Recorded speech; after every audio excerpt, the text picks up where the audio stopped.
It's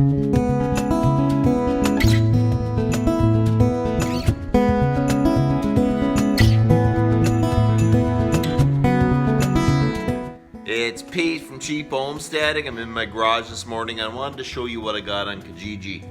I paid $40 for it, so I maybe paid too much, but it does run. It's a Homelite XL12. XL12 is probably by far the most common, popular saw that Homelite ever made. They made it from 1966, which it was a blue saw, to 1988 when they discontinued it and it was red. The older ones had points, the newer ones had solid state. And I saw this thing on Kijiji and I thought, you know what, this thing's pretty cool, it's in pretty good shape.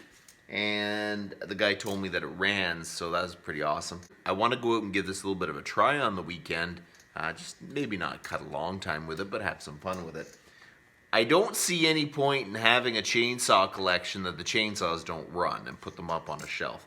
I'd rather them run and look a little rough than have them look perfect and they don't run. I just don't see any point in that. So the chainsaw looks really good. It's in good shape, but the bar is pretty brutal.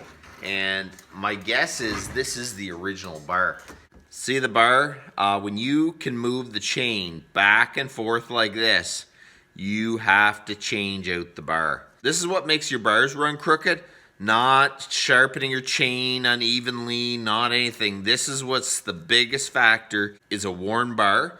And if you have a dull chain on top of that, it makes it even worse. A sharp chain is less noticeable. This saw is in pretty good shape, really. Most of the paint's on it. And you can tell that it wasn't left sitting on concrete. You don't leave your Homelite chainsaws with magnesium. This is busted off. I'll go see if I can. Yeah, I'll see if I can find another one of them.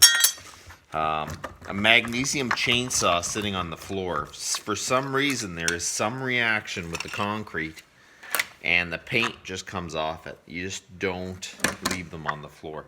My gracious, this drive is really, really worn. When you see that, that's a really worn drive sprocket.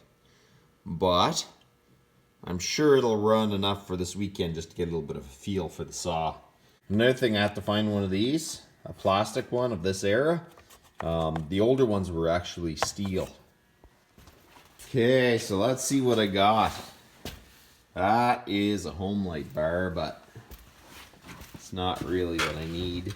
I got Husky bars. I got a bunch of Husky bars. Okay, I got a Husky bar. Another Husky bar. With a little digging, I found a bar that'll fit it. We're going to level out the edges, grease the tip, and we'll get it all installed.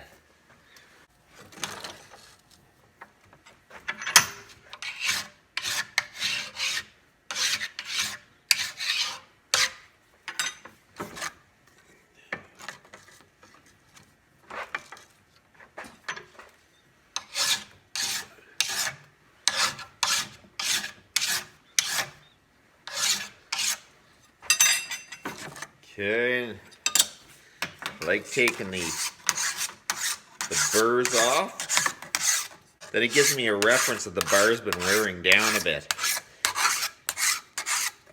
If it's nice and smooth now, if you start getting a lip, you know that it's been wearing down. And then you can just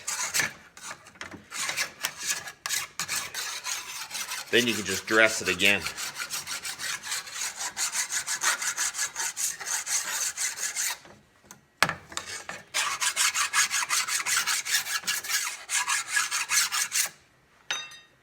There we go. We're going to install this. Clean all the junk off there. We are going to loosen the tensioner back. The tensioner was all the way to the tension position, but it's because they had a still chain on it. A still chain has a different number of teeth. Some are even and odd, and I can't remember which one.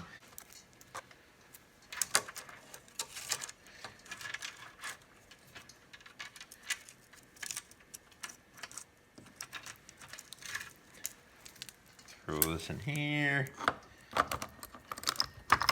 Throw it over our very war sprocket.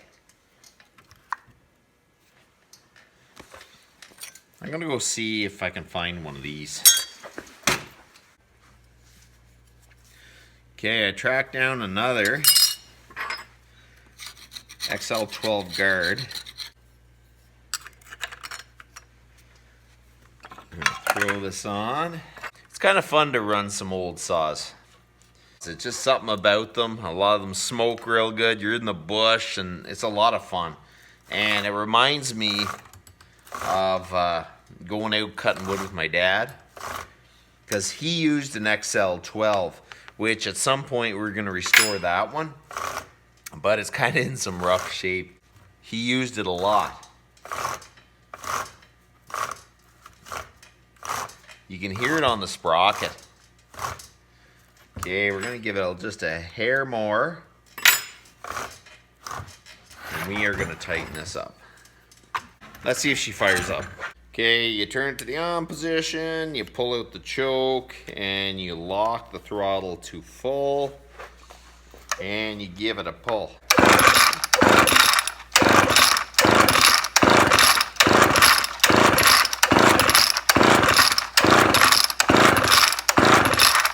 Well, he said it starts, but it doesn't start very well.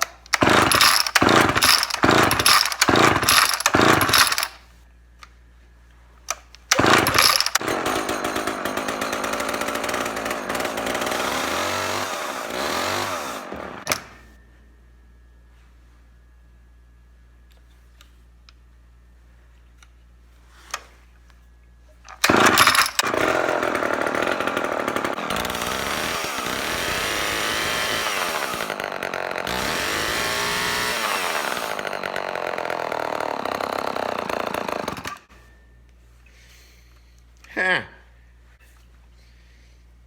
Try again.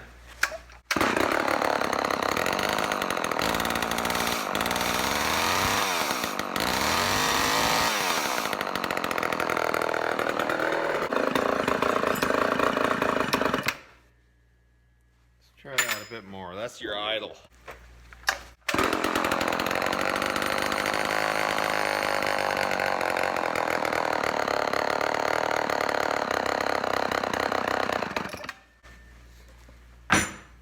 Adjust the carb just a wee bit. Okay, so we're going to open up the low just a hair. Let's see what happens.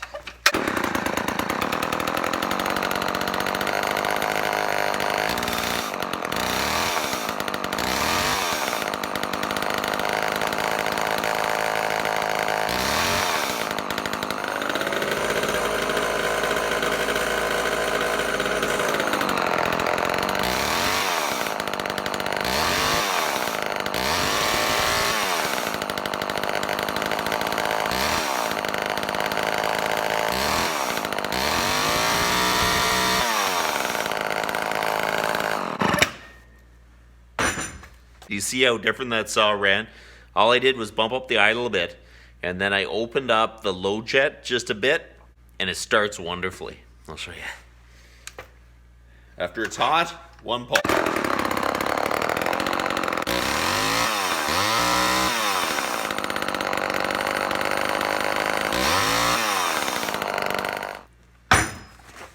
So there you go.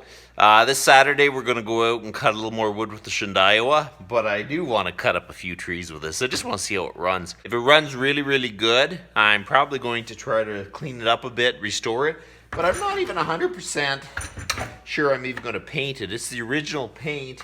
All these marks on it give a little bit of a story, I see. I mean, if it's really bad shape and there's not much paint on it, I think it's down to preserving it, and you might as well make it look nice. When it's this close to original condition, I'm more concerned about it running. It's kind of fun to run those old saws for sure, so that's about enough for this morning, and you guys have a good one.